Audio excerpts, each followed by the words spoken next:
irrigation technicians, and licensed pest management experts who fan out to communities and businesses all over South Florida.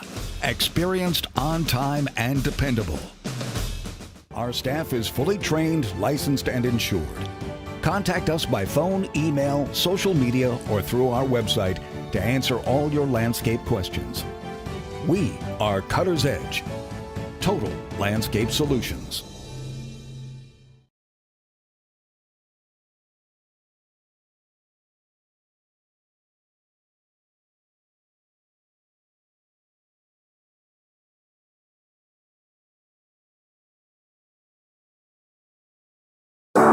After 40 years, the Big Cheese Miami is still producing great Italian food. They started in 1984. Since then, they've been winning awards while being voted the best inexpensive Italian restaurant in Miami. Visit them for great food, amazing service. Witness the decades of Cane's memories. The walls are like a Miami Hurricanes Hall of Fame. The Big Cheese delivers anything on its menu or party platter menu to your home, office, or even a park for a picnic. Located at 8080 Southwest 67th Avenue, Miami. Call 305-662-6855. TheBigCheeseMiami.com, where they serve large portions at family prices.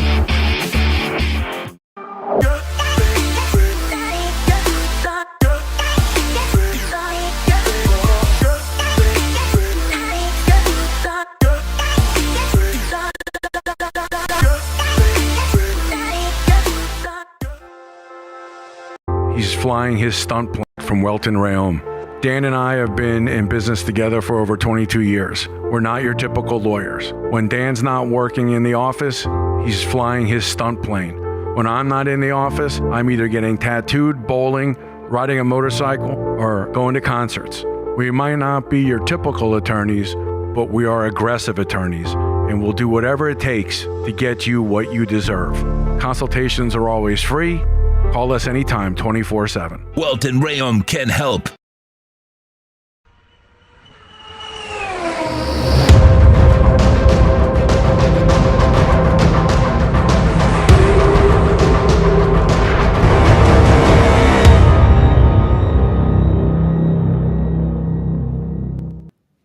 We are live. It is Monday, 7 p.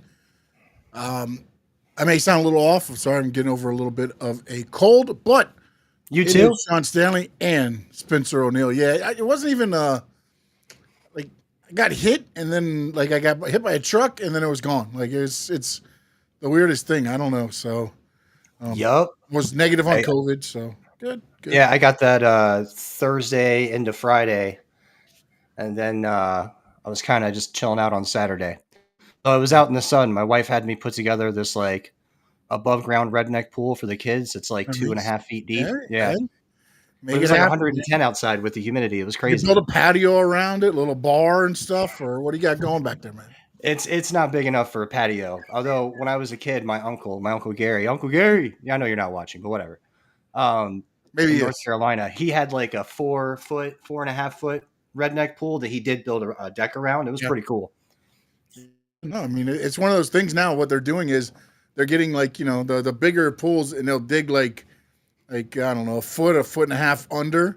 So then they build it there and then everything else is built up and then you just walk in. All right. It's time to talk some racing because my guy, DH, man is against the world, but he pulls off the win yesterday in Dover. Which, not surprised if anybody knows Denny Hamlin. He has been quite the winner on the Dover tracks. I believe now he's won the last 3. I think it was back to back. I believe it was 3, or he's won 3 of the last 4. Something like that now, I believe. So I mean, he may have lost one in between, or they may have had 2 races in a year or something.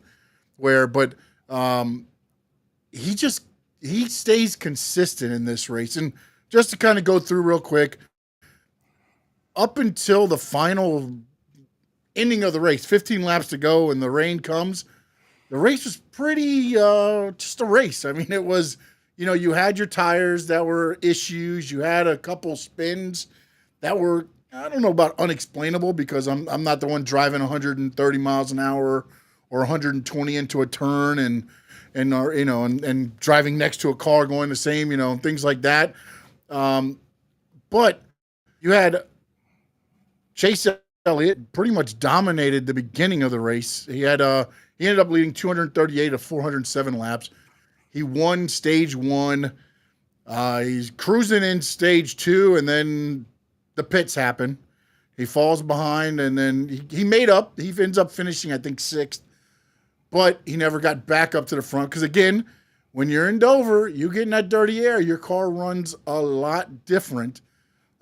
For Bell, apparently, because Bell got to the back and then made his way back up to the front. And then, of course, he twice racing for the lead, spins out. I mean, it's like incredible, right? Wow, man. And then he made it out with a clean car both times. He did amazingly. I mean, kudos to the drivers around him and kudos to him for being able to keep it, controlled there. And then Chase Briscoe with the strategy, hey, let's get 4 tires. And, again, if Christopher Bell doesn't spin, maybe it doesn't work out the way it did. But Christopher Bell spins, and he's got a chance to win the race. Yeah. And now I want to ask you this, because if Chase Briscoe and Denny Hamlin aren't teammates, Briscoe wrecks him. Briscoe wrecks him in that spot. He was there. He let up. Probably, again, maybe it takes them both out, so maybe he doesn't. But to me, he pushes a lot harder if it's not his teammate for the win. So I'll give you that part. Yeah, for sure he's going to push harder. I saw him pull out with a lap to go, and he even said it at the end. He's like, I wanted a JGR car to win, right? Fair enough. You let your teammate have the pass, but I don't know that I see Chase Briscoe as someone that's going to take that extra step and like intentionally kind of wreck him. Yeah. I mean, he probably trade a little paint, and they may both end up wrecking, but I wouldn't. That's all it takes. You start getting up there a little bit, and you start hanging and banging there. That's all it takes sometimes. Hell, Christopher Bell just got close to cars and was wrecking. So there's no telling there. And then, overall, the race finished. The top 5 was Hamlin, Briscoe, Bowman, Larson, Gibbs. And Ty Gibbs makes it to the finals of the end season $1 Million Challenge against. It's the battle of the ties, baby. Yeah, one tie will die. Ty Gibbs versus Ty Dillon. Awesome. Ty Dillon, the number 32 seed out of 32 drivers, has found his way into an opportunity for $1 million in Indianapolis. Yeah, I want to know who had that on their bracket. And how many brackets did you do to get there? Yeah, I was going to say, because I had Hamlin controlling things in Atlanta, honestly. I was like, I didn't think the big one. That's a fair estimate, yeah. Yeah, I forget about the Atlanta now gets the big one as well. So, like, you end up changing everything there.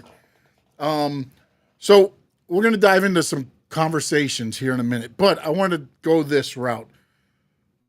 I want to go to mine. Okay, 15 laps to go in the race. Okay. It starts raining. Now, of course, NASCAR sat it through and did it. Although on the Xfinity side, and again, Xfinity started a couple hours later than the Cup guys, so they were they were pushing it pretty much. They called the race. Now we know how it turned out, so it's kind of hindsight. But do you think there was an opportunity, do you believe, in NASCAR's mind that race was not going to get finished? Yeah. Yeah, really? I think there was an opportunity for it not to finish. Yeah. I don't think they're going to let Hamlin win the race like that. I'm just kidding. I guess. Yeah, maybe. I'm messing. No, but were they going to finish that race? If they could, they're going to finish it. It's a daytime race. It's not a nighttime race where it's at 4 a.m. or something. Yeah. I've been at a racetrack before where it's a night race and then it rains and you're sitting there till 2:30 waiting for the thing to dry, and it's a nightmare. I'm guessing that was Daytona. It was Daytona. It's always Daytona. It is always It's always Daytona. Homestead. Yeah, it's always There Daytona was- that reigns. We'll see what happens here in a couple weeks. Yeah, there was one race. We went to Homestead, me and my dad, and they give you the little ponchos, Yes. And I put this poncho on. Of course, I'm a big guy. Poncho didn't fit me at all. I like covered my head and my shoulders, and it's just pouring, and I'm just sitting there like, I'm like, they're gonna get me probably on the TV screen. Just sitting here like the stands are pretty much. But I'm like, man, I'm not walking up and down these stands. The sad wet man. Oh, I The was sad wet man shot. man. A sad wet man. Then the sun came out, and I was dry in like 10 minutes. So, But yeah, so it was pretty hot. And that track apparently it dries pretty quick. I guess concrete because the dries pretty concrete fast. is so But much. a lot of incline as well, so that's got to help. Did you see them like pouring? It looked like maybe cement or sand or something behind the fence. Yeah, I saw that, and then also they were. What did they end up doing to stop the crevices that were leaking, or whatever they call? Earnhardt, I think, was calling them the cracks or crevices because you could still see the water coming down. Mm-hmm. And Hamlin even tried to work it to it. He's like, "Hey, it's still bad in turn 4. Still bad in turn 4. We didn't go race." I think they just said screw it. They did. I think they said, "Listen, you're going to run it over like once. There's like 20 more cars behind you. It's going to be done. It's going to heat up. It's going to heat up and be done." Yeah, man. So right now, there have been 12 winners. There are 4 spots still open in the playoffs. There are 5 races left. The 5 races, Indy, which Kyle Larson won last week. He's already in. Iowa, Blaney won. He's already in. Watkins Glen, Buescher won. He still hasn't clinched. He's in the playoff picture right now, but he's not clinched a spot yet. Richmond, Austin Dillon won that one, and right now Austin Dillon is 28th in points. And then your Daytona winner was the Woods brother racing Harrison Burton, who is currently, Josh Berry is in the race, but Harrison Burton is not. So again, Daytona is the one. It's very interesting because it's like if all of those have a different winner that's not already clinched, somebody's out. Yeah. Somebody will be out of the playoffs. It's probably either Austin Cindric or Josh Berry, right? No. Wait, no. Yeah. I'm sorry. Yes, because SVG's got 3 wins. Mm-hmm. Yeah, he's way back there, but he's got 3 wins. So yeah, 3 wins. We somehow end up with 17 winners, which I don't see happening, but let's say it happens because this is something, and we got to talk about something. We talk about it now because next week, if there's somebody else that's already in wins again, we kind of it's over. Now it's over. The conversation's done. We got to do it. We got nothing. Then we got nothing. But yeah, no. I mean, if we get 5 new winners, assuming that one of the winners is not further back, but you've got Josh Berry with in 22nd place at 399 points. After that, you got Austin Cindric in 19th place with 417. Also, remember, Cindric had that like 50-point deduction early in the year. That thing hurts. Yeah. And, those points are hard to come by. You know what I saw, too? I was looking at the playoff points. Buescher has -4. What did he do? Was it it's got to be an infraction. I didn't know you could get negative playoff points. I don't even know. So I don't know what he did. He must have got something or one of the infractions or something. So now here's what I wanted to ask you, man. And I know, look, I watched the Earnhardt thing. I know you've watched it and this. Okay. And I look at the racing right now. And again, when I look at, I'm going to go with right now, the driver standings without winning. Okay. Out winning. Okay. I mean, without, not the wins, not the playoff picture. Okay. It goes Chase Elliott is 1, right? He's got 1 win, 7 top 5s, 12 top 10s, no DNFs. William Byron, 16 points out after yesterday's race. 1 win, 7 top 10s, 7 top 5s, 11 top 10s, 3 DNFs. Kyle Larson, 38 points out. 3 wins, 10 top 5s, 13 top 10s, 2 DNFs. Denny Hamlin, 39 points out. 4 wins, 10 top 5s, 11 top 10s, 3 DNFs. Now here, the top 5. This one really hit me because I was like, really? Tyler Reddick, Yeah. 6'5", 62 points back, no wins, 5 top 5s, 8 top 10s, no DNFs. Yeah. And it's like, when you look at this, my question is this. I know the playoffs work out for better entertainment on TV. And I'm sure the drivers probably like the reset and going in knowing, okay, I'm racing maybe these 16 guys. But man, after watching that stuff and how watching Earnhardt and watching, Waltrip and all these guys know that each race, and I understand in the playoffs, each race means something, but really only to the 16 guys that are in the race, that are in for the playoffs. And there's purse, but yeah. And again, I understand if you're probably 17th going into the last 12 races of the year, you're probably not winning anyways. But I wanted to go back and see what the points look like at the end. But of course, I forgot they reset at the playoffs. So there's no really knowing of, because I wanted to see how many were like, okay, they're top 5 at the end of drivers of the year, and they're top 5 and where they sit in the actual playoffs. They don't do that because they reset and then they just go through whoever wins. We're going to have to take a screenshot. Yeah, my question to you would be, and then I have to do it manually too because they don't do all that It's stuff. going to be old school. We're going to have to figure it out. Yeah, would it be to you? And again, this is our preference. This is my preference. Your preference is kind of the question, not what we think is better for NASCAR or anything else like that. How would you like to see the championship decided? So, I think 16 is a little too many drivers. I'll be honest.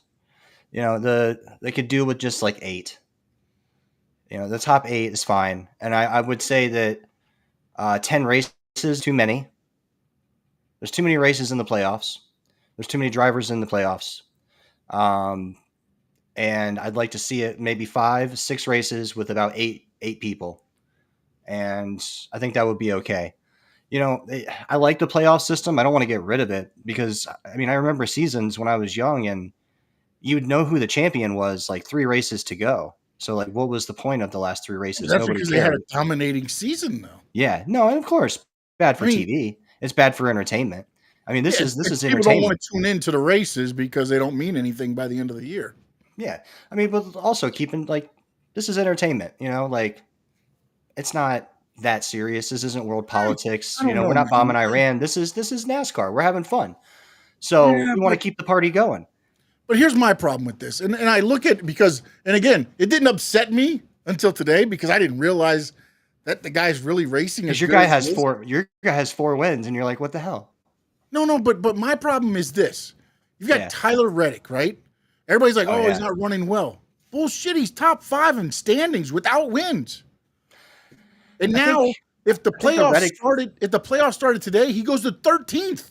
Yeah, I think the Reddick thing is so now you're saying, I get it, you want winning to be important, but that team has ran consistent enough to be in the top 5 in points, and yet now he's pushed to 13th because he doesn't have a win? Yeah. So what I see there is I see 2 things. So 5 top 5s, which isn't more than other people. It's less. No, not at all. 8 top 10s, which is less than the other drivers that are in the top 5 or top 10 as well, right? So what does that tell you? That tells you that finishing races somewhere between 11 to 20, 11 to 25, that matters. Yeah.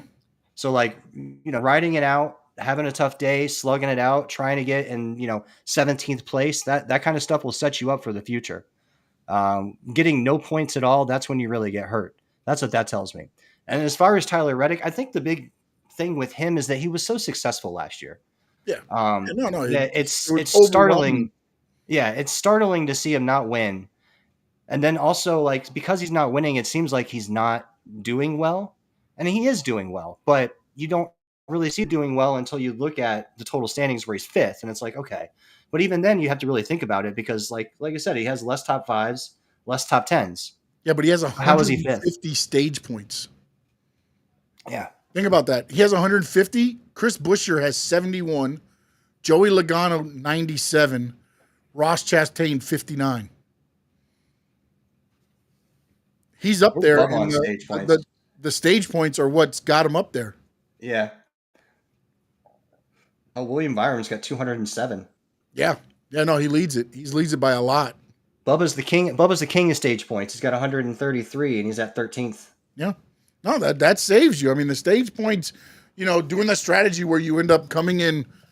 I mean, I think if you're in the top 5 each stage is worth it, because after that it's like, okay, you get 4 points. I mean, I get stage, but to me, I think you need to be higher, because even like for yesterday's race, where was that? The results. I'm sorry, I got to go through here real quick. I had it. So in the race, I mean, without even looking at it, okay, Bubba Wallace ended up with 31 points.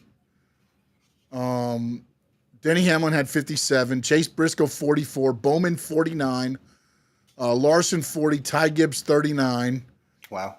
Tyler Reddick ended up with 25. He finished 12th with 25. Bubba was 6th or 7th or something yesterday, wasn't he? Who was that? Bubba was 7th. Yeah, Bubba was 7th. Kyle Busch ended up finishing 11, although it felt like he should have probably had a better finish, but it felt like he kept getting yo-yoed. I'm not sure if it was a pit thing or Brad what. Keselowski got a top 10. And I was like, where did he come from? Yeah. Even Mike McDowell, man. Kudos to that team.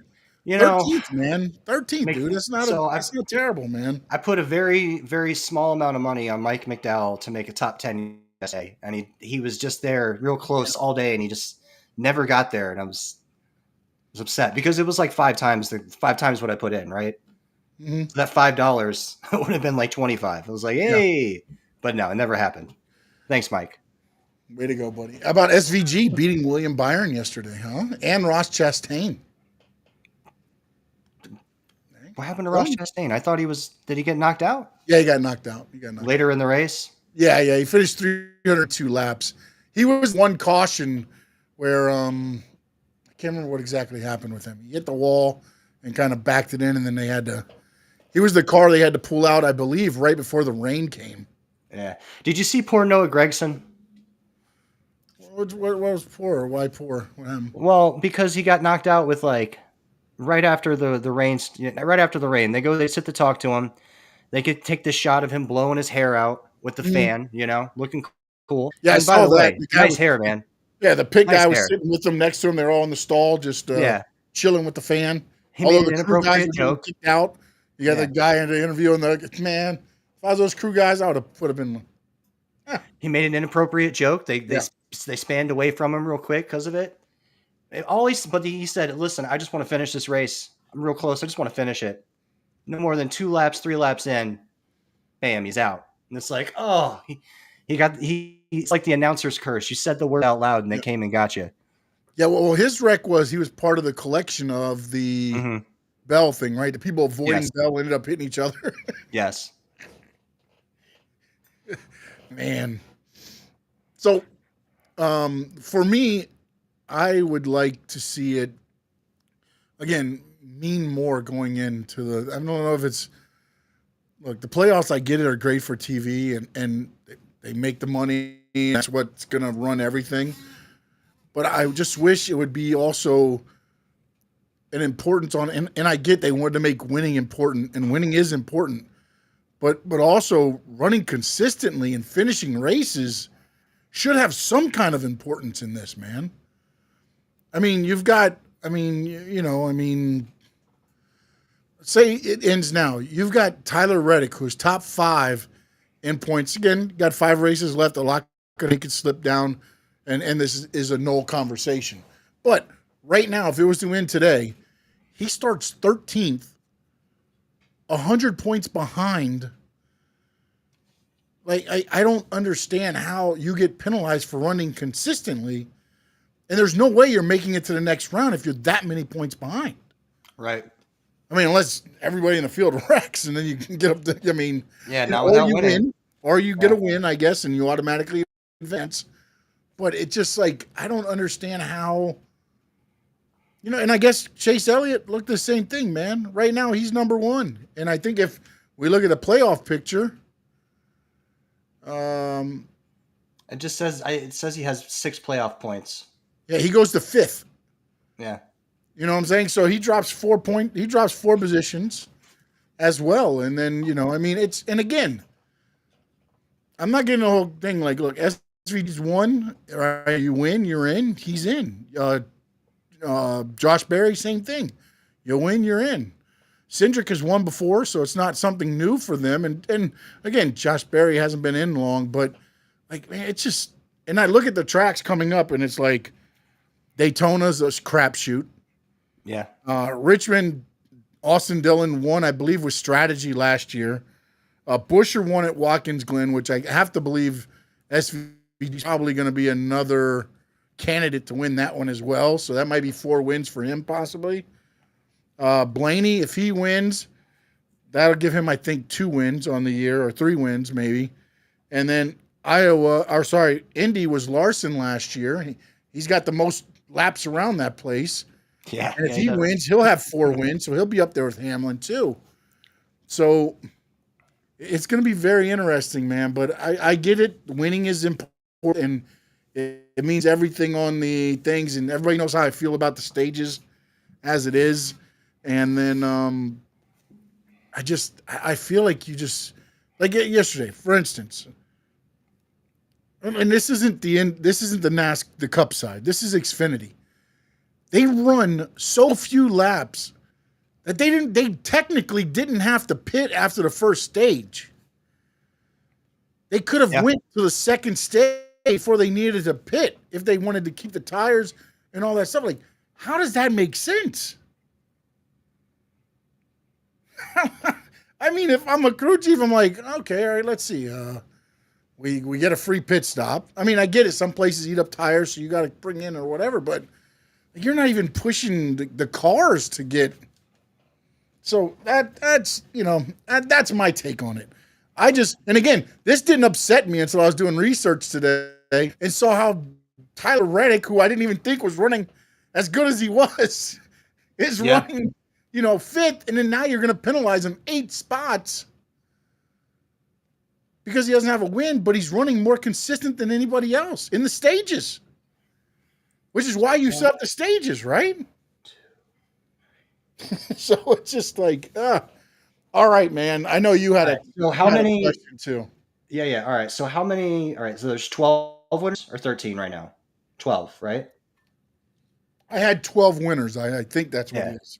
All right. So in order to get to where the cut line is, it's Bubba, right? At 13. No, 16 would be the cut line. What are we talking about? No, but in points, Bubba's 13th. And Priest is 14th. Oh, you mean in driver points? Mm-hmm. Yeah, Bubba is 13, yeah. So, we give new winners, hypothetically, you'd have to be in the top 10 in points in order to even make the playoffs without a win. Yeah, but then if you have 12 winners, you still start 13. No, I know, but let's say you get 2 more. Let's say you get. I mean, hey, let's think about this. Let's think about this real quick. Go ahead, finish your thought. I'm sorry. Let's say you get 2 random winners. You get a Michael McDowell who wins at Daytona again, and then Connor Zilic comes. Well, never mind. I don't think Zilic counts on that because I don't think he's a full-time driver. because he's not full time. That was the wrong one. Let's say Ricky Stenhouse Jr. just catches a wild hair up his ass and decides to go win Indianapolis. The kid, he's won before. It's not so crazy. Mm-hmm. Now all of a sudden you're looking at Priest is gone, Bubba's gone. That's 13 and 14 in points, and you've got to be Chris Buescher. Now he's out, so you got to be Alex Bowman and Tyler Reddick, and that's the only 2 drivers that would make it on points. Yeah, but I think we had a year like that not that long ago with Ryan Blaney. When Ryan Blaney was the only car that made it on points. Bubba Wallace was the only one that made it on points last year. Yeah. Last year. But imagine this. If everybody wins out and Reddick doesn't get a win, he could keep doing good in the points and not even make the playoffs. Yeah. Well, it's like Ricky Bobby said, if you ain't first, you're last. It's just crazy, man. It's crazy. It's like you almost want to set your car up just to win one race and then screw it. After that, you can You know. until somebody else wins two, and then you got to go win a second one or whatever if you want to stay up there. But you got to at least win one to stay. I mean, yeah, I don't know, man. I don't know what the right thing is there and all that situation, but it just does not feel right for a team to run as consistent. And again, if you even look at the top, Chase Elliott consistently up there in the top spot. He's been 1-2 all year. Playoff start, he goes to 5. And depending on where the points are, if he's only got 5, I believe Hamlin has 24. Kyle Larson has 23. Christopher Bell has 17. So you're already looking at Chase Elliott right now, if it started, would be in, I think, 6th, because there's Joey Logano has 7 playoff points. Blaney has 9. Chase Briscoe has 6. Ross Chastain has 6. Chase Elliott has 6. So I'm not sure how they figure out where the balance is there. But now he drops to 7, almost 8. Yeah, so Cindric's got 8 playoff points. I didn't go down that far. Yeah, he's got 8. I don't know how. Yeah. I don't know where the playoff points come from. Josh I have to go Berry's figure got that 6. SVG's got 17. So that puts him down 9 or 10. Chase Elliott. Do they get points for stage wins? Is that what that is? They get a point for a stage win, maybe? Stage wins and then for winning the race, I think it's. Because Cindric's won a couple of stages. Yeah. No. I'm not saying. Again, this is where it gets to because when you start, they reset and then they add all the playoff points in to do the rankings. And now you're already down to 10th. You're Chase Elliott right now, depending on, again, I don't know how they seed it, but the 6s, he's looking at being anywhere between 7 and 10, 7 and 11. I mean, my boy's racing terribly, and he might be a top 8 driver. Heck yeah. I mean, think about that, man. 2-car. Let's go. I mean, at this point, if I'm Chase Elliott, I'm just racing for stage points. Yeah. Forget winning. Just give me stage points so I get playoff points. If I can get the win, I get the win. Like yesterday, think about it. Yesterday, he picked up a stage win. So that added to his points. Before that, he would have been even further behind. So they get 6 points for a win? Is that what it is? I have to look at how much it is. So, wait. This might help Chase Elliott. The regular season champion is awarded automatic playoff entry and 15 bonus playoff points.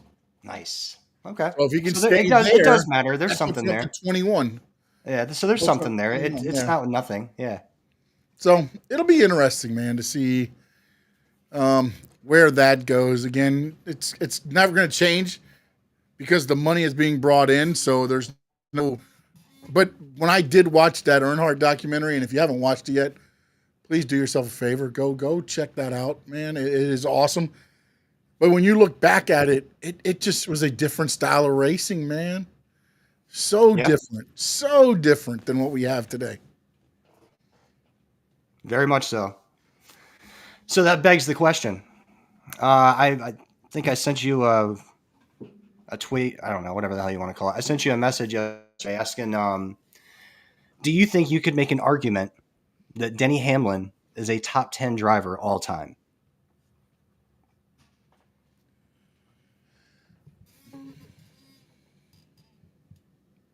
Yes, sir. All right. What's your argument? Let's hear it.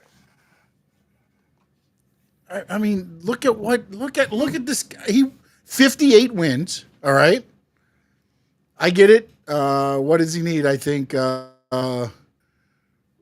he's with Harvick now, or is he behind Harvick, or did he tie Harvick?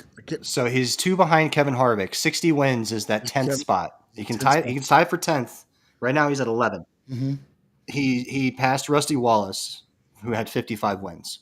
Yeah. So he passed Rusty. And this is where I'll go with that. Think about this now. Kevin Harvick on the end of his, and again, not saying because we're probably talking about 2 different, equipment-wise, Stuart Haas and Joe Gibbs, but Hamlin's still winning on the backside. Yeah. Harvick ran okay, but he really wasn't winning on the backside of his career.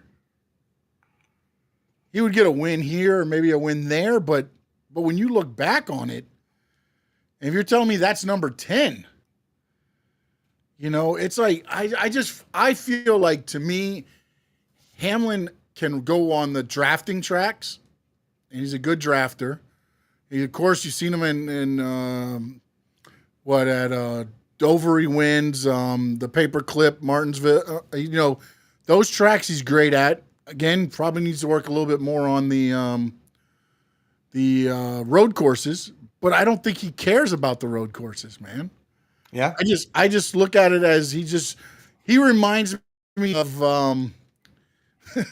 in a way Kurt Busch a little bit in that aspect, where it feels like on those days when it's at those tracks, it's just like, let's just get through this and finish decent. Whereas we get points and we don't, wreck anybody or wreck ourselves. But to me, look, man, he's got 58 wins and he's in contention at this point in his career for a championship. And each year he's been in contention.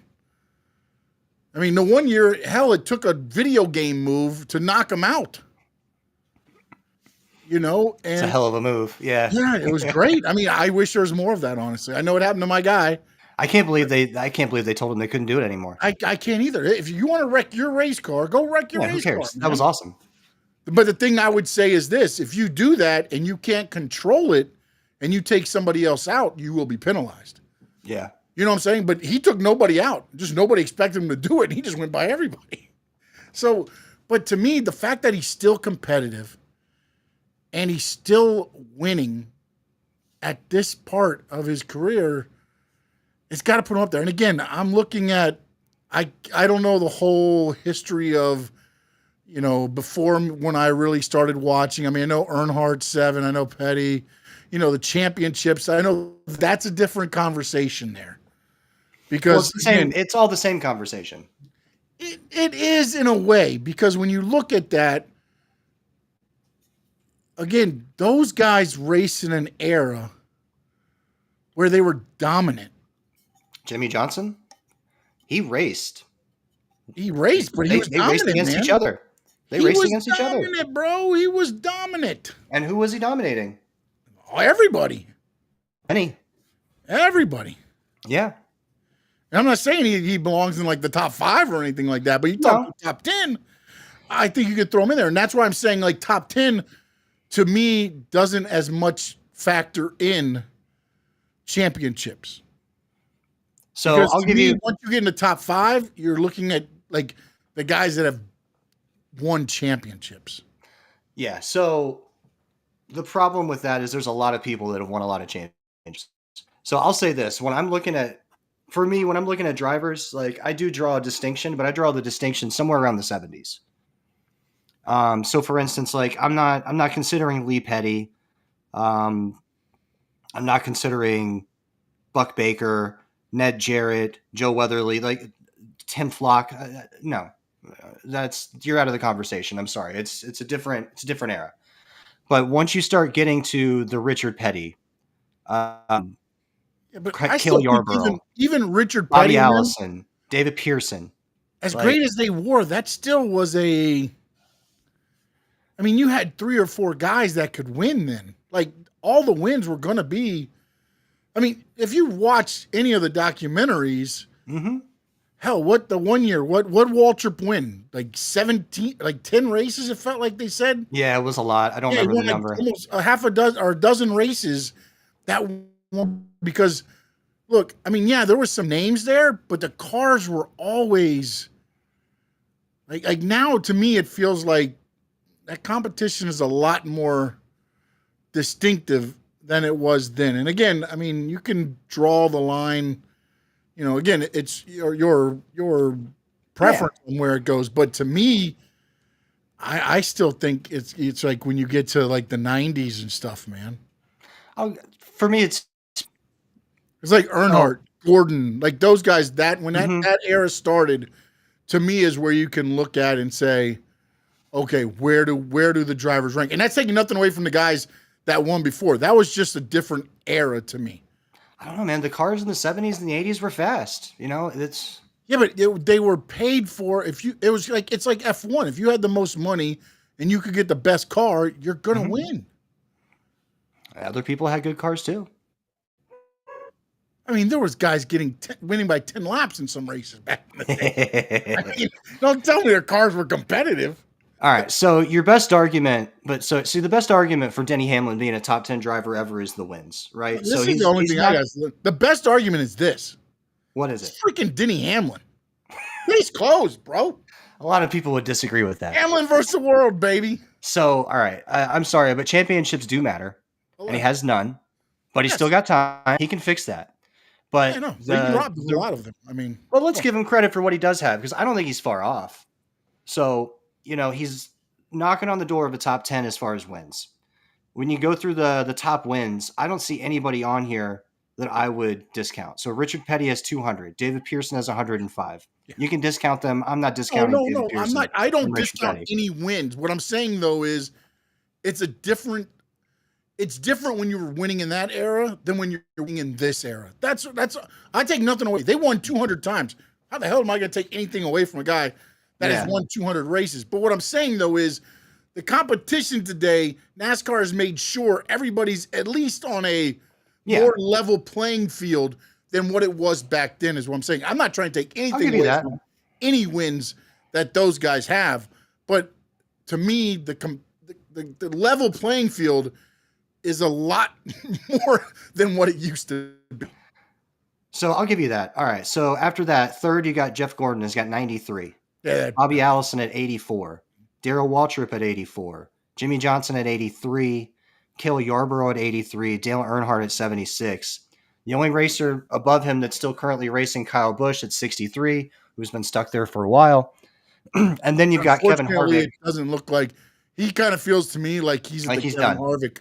Yeah, he kind of feels done. Era. Like I feel like, and I don't know that it's him, or because if you heard Childress got on the radio, I don't know if you saw that clip. He's like, we got to get these guys some cars, man. Yeah, we got to get some cars. Like, we can't, you know. It's like, and again, it's tough, man. It is tough, and I'm not taking anything away from anybody because, dude, if you would ask me probably before Kyle Busch left Gibbs, I would have told you he would have added at least 15 to 20 more wins.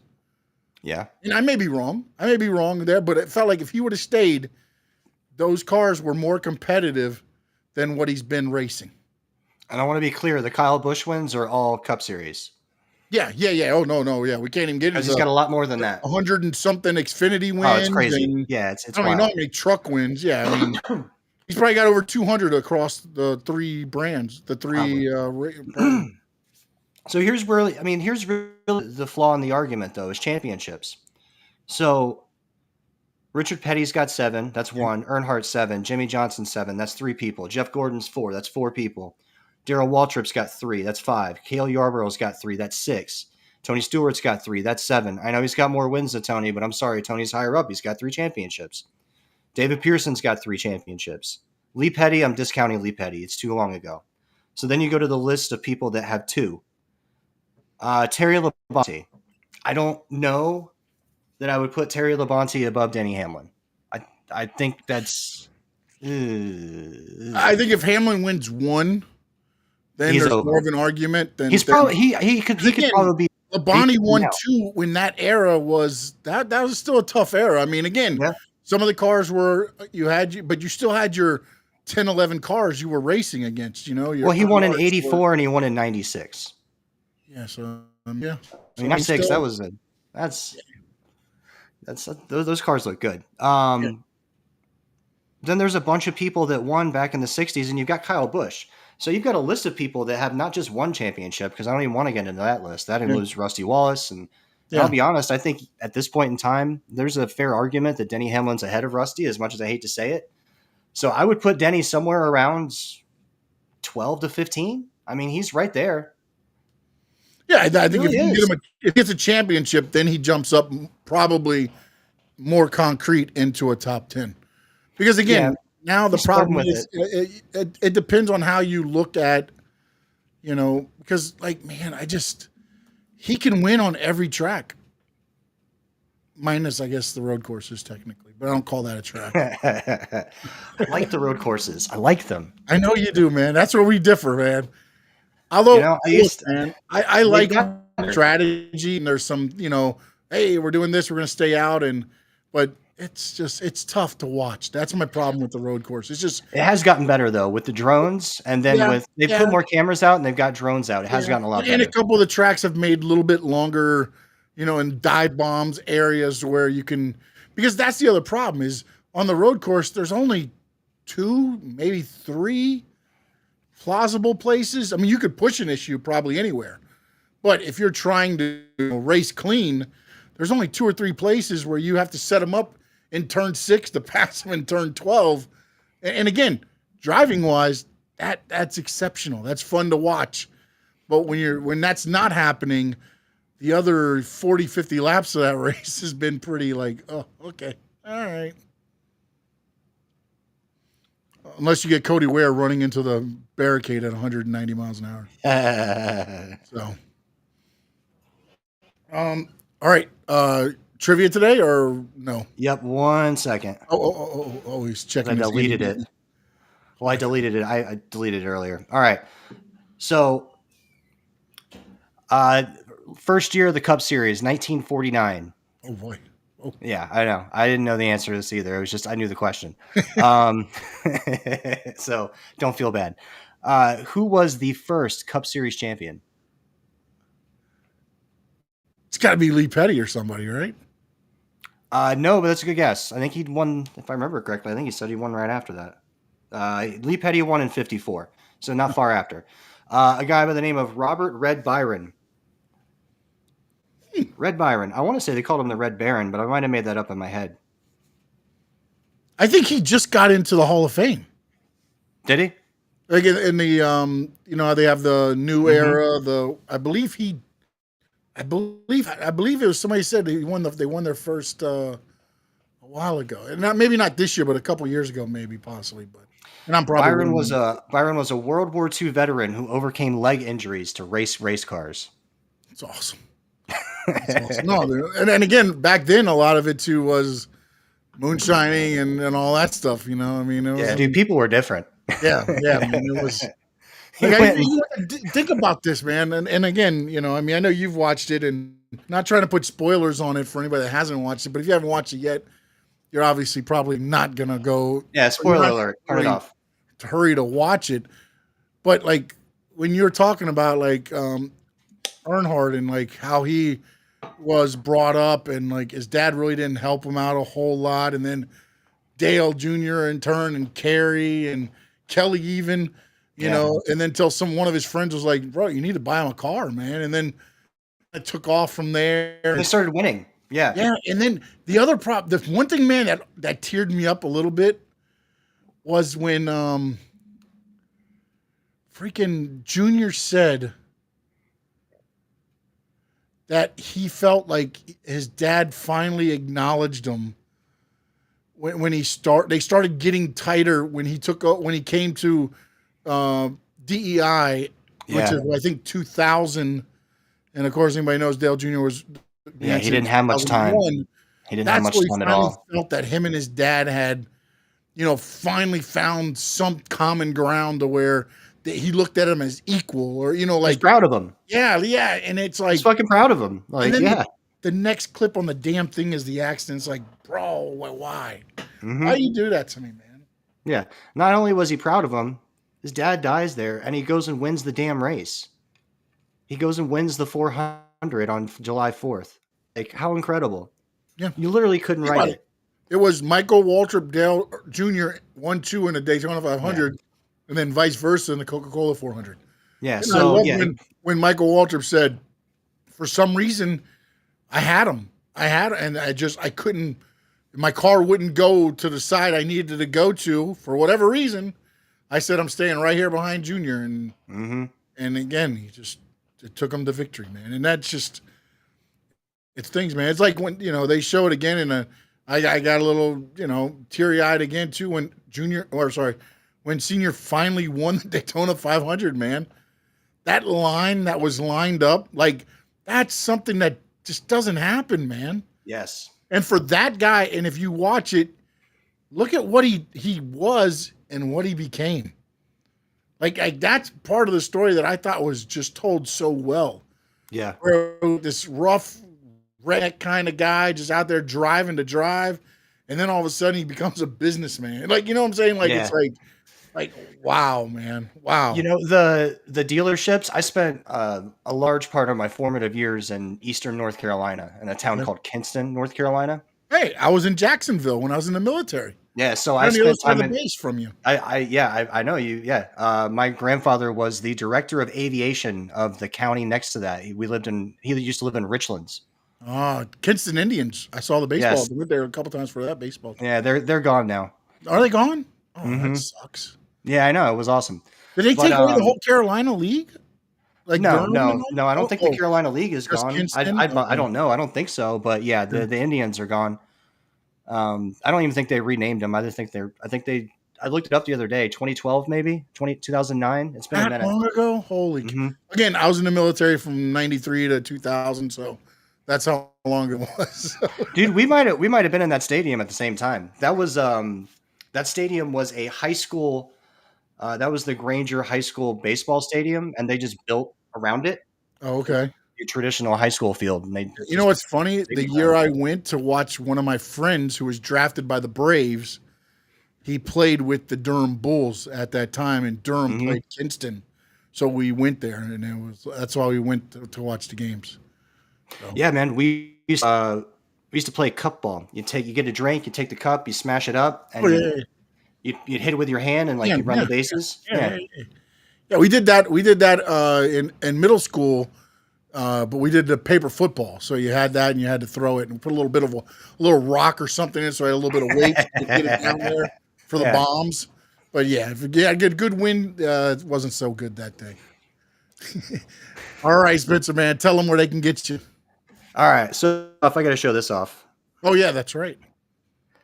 That's another one of the nostalgic hats Yeah. Spencer has. If you don't keep up with the show your first time, usually he's got a different hat on that he's. I'm gonna run out of hats. I can't And get he's hats all the not- time, but this one I liked. So this is the championship year for Rusty Wallace. He never won in the 2 car. He won in the 27, the Kodiak, and he's the bear on the run. So I got this one And recently. spoiler, that's in the documentary. Bear on the run. Yes, it is a little bit. Oh yeah. Anyway, so you can find me at NoldOut87 on X. Come hit me up. You can find me on the chat board at the Squared Circle Digest, hanging out. You can find me here. Other than that, just I don't know. Come find me on the streets. Oh, whoa. Calm down, man. Calm down. Don't be challenging people. You can check me out. I am at Stanley Media _11 on X, Stanley Media House, everywhere else, Stanley Media House Network on YouTube. We do this show every Monday, 7 p.m. Kohoo. And we will be back next week. Squared Circle Digest will not be this week. Got my grandson's birthday tomorrow, so we will not be on this week. But going forward now, I will be sending out recorded bits on wrestling and also on sports. So that will be hitting the Stanley Media House Network YouTube soon. But every time we discuss racing, it'll be myself and Spencer right here, 7 p.m. Monday nights after the race. It is Indianapolis this week. Brickyard, baby. And it's the Brickyard. It's not the little road course. We're back. It's the Brickyard. Kyle Larson won it last year. This year, we hold out hope that, there won't be a clean sweep. We'll get some of the guys, and maybe Reddick will make it. Ne's starting to become my guy that I'm cheering for now.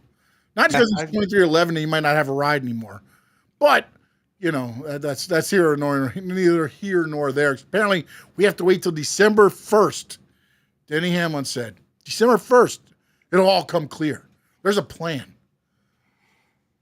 They're probably going to get a charge. Yeah, I think everything will get settled out somehow. Yeah, they'll probably get a charge. Although you saw what NASCAR did today, right? No. They changed the wording in one of the rules to I can't think of the right wording for it. Basically, they changed some of the wording in their things so that it doesn't look like they are having, which is interesting. Sounds like part of the settlement. To me, either it's part of a settlement or it's going to help the case of Hamlin and them, the way it was written out. Because the can you let me try to find this real quick. I want to make sure I say it right, because you might be able to help me out understanding more of this. I need to find man,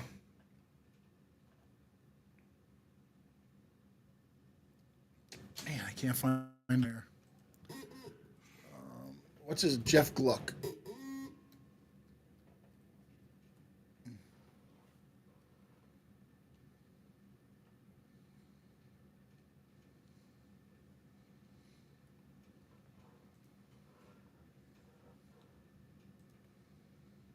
I'm sorry, just trying to research this real quick because I want to get the right wording, because I don't want to be, not that anybody's going to agitate anything I say, but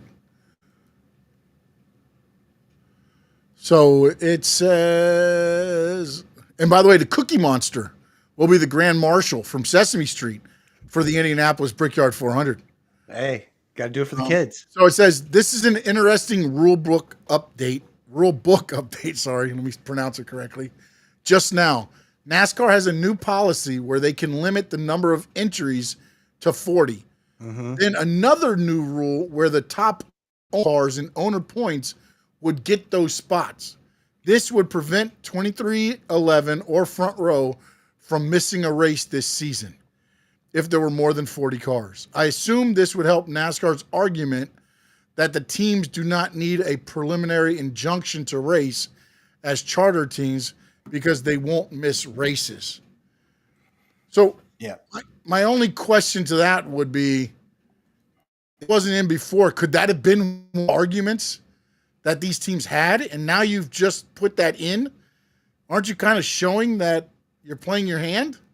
That sounds like a settlement to me. That sounds like, well, I mean, what was the status of the case? They won it? It was dismissed? Well, right now it goes to December, but there's no more. And I'm sure they're appealing. They lost their charters. They're Yeah. open teams now. Right. They're open teams. But of course, they've had their charters up until Dover. They have those owner points built up. So they're saying there's no way they're going to miss a race because their owner points would put them in the race no matter what. They won't have to race in, basically. Right. But I'm sure that also continues going forward. So it protects them. Yeah, but if that wasn't in there before, could that have been what they were arguing when they said NASCAR has a monopoly on these things? If we're not a charter, we can't race? Because if that wording isn't in there, they have to qualify then. Yeah. So it was just interesting to see it happen, because again, maybe there's something in the works where, like you say, maybe they're doing a settlement and it's okay. We're going to change this. We're going to do this. Well, I mean, to me, it sounds like, okay, so we had this lawsuit. Okay, you guys lost. I see your argument. I know you're going to appeal. We don't really want to go through that process. We want to be done. We don't want you out. Okay, you guys are popular. We like Michael Jordan. We like Denny Hamlin. We like Bubba Wallace. We like this. All right, we like the Toyotas. We like this going on. How about we do this there? We do this here. This protects you. It protects you going forward. Because I'd like to know what owner points are. Is owner points going to be year to year? I'm willing to bet they're not. Yeah, they are, because right now owner point, Hendrick is leading it. The 9 is leading it. The 24 is set. Basically, it's the owner point. Joe Gibbs Racing, the 11 is 3. Hendrick has 3 of the top 4. But again, 2311 Racing, number 45 is 5th. So basically it plays out, I believe, like the regular points, the driver points, because it mirrors that. So now how many points each owner gets, because Or oh, they yeah, just it's the protected same them, thing. or they protected them for this year, and they have an understanding they're going to buy a charter next year. Yeah, there's got to be something because to me it's kind of, if you're changing that rule now, you're almost saying that, oh yeah, we didn't have this in or whatever. It was odd to see a rule change right before the playoffs. Yeah. and again, I guess it had to be done because the teams just lost their charter at Dover because all of the injunctions finally went through. Supposedly the court date is December 1st. That is why everything's going to come out December 1st, supposedly. Well, also, when you just went through a lawsuit and you're still facing an appeal and you're a corporation that's been accused of being a monopoly, the last thing you want to do is look vindictive. Yeah. Because, then you're actually flexing that power, which they can then argue again, like, this is the monopoly power. This is it. It's right here. That's why it's an unfair advantage from the employer against the employees. Yeah. It's going to be interesting, man, to see what changes, if any, come from this. Again, maybe it's just a couple little small things and then it is, but it's very interesting to see. And what's odd to me is Hamlin, the driver, and Hamlin, the owner, Two different places. Two different places. Like, it's so odd to me. And he's able to stay concentrating on everything. I mean, he said, "Look, when I'm here racing, I'm here for my team. They get all of me. Yeah, I'm in that car. They're getting all of me, and it shows, man. Because dude, this could have been a terrible season for him if he lets a lot of this stuff go with him. Like you're asked every week about this lawsuit. It's just, man. All right, we went. We appreciate each and every one of you. We are back on X as well, and make sure you check us out on Twitch, and then of course Stanley Media House Network YouTube channel. Spencer, what's up, Twitter? Thank you for your time, sir. Bye, everybody. Bye, Sean. See you next week right here on Talking Racing Now.